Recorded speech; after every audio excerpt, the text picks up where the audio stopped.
Sekarang lanjut tentang solat Jumat harus 40 orang. Pertanyaan, di desa saya bertugas dulu. Penduduknya sedikit. Kalau melakukan solat Jumat kurang dari 40 orang, maka setelah selesai solat Jumat dilakukan solat zuhur. Dan menurut istilah setempat ditempel dengan zuhur.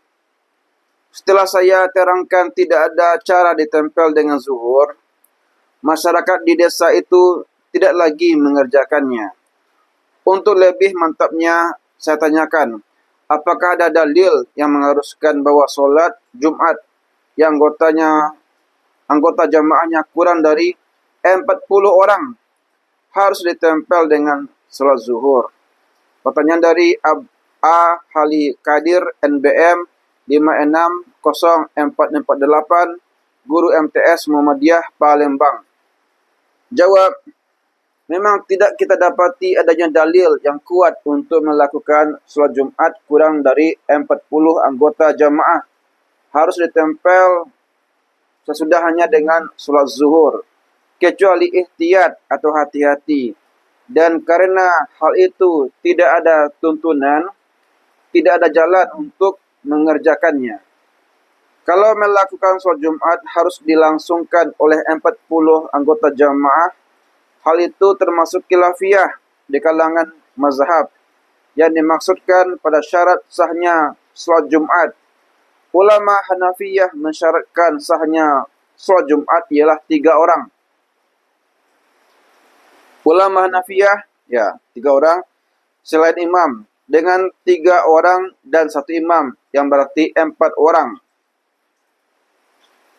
Maka sahlah solat Jumat sekalipun pada saat khutbah yang mendengarkan hanya seorang saja, dan setelah melangsungkan solat, makmum berjumlah 3 orang. Menurut ulama Malikiyah, jamaah Jumat itu paling sedikit 12 orang, kecuali imam. Dan semua anggota jamaah Jumat itu harus orang-orang yang memang berkewajiban untuk melakukan solat Jumat.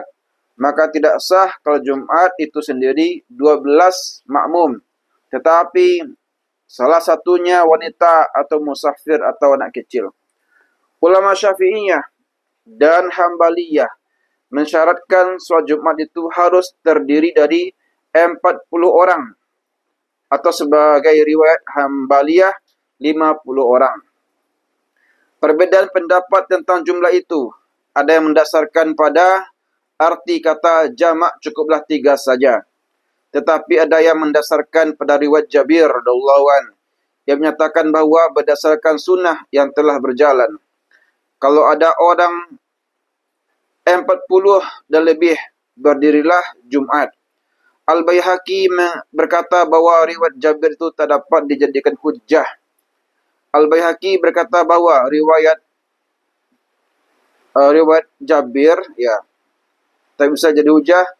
Ada riwayat lain, yakni riwayat Ka'ab bin Malik yang menyatakan bahawa solat Jumat pertama di Baqi' terdiri dari 40 orang.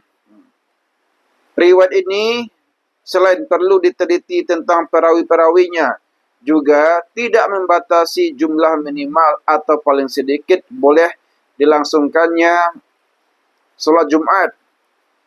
Riwayat itu hanya menceritakan jumlah orang yang turut melangsungkan solat Jumat yang pertama.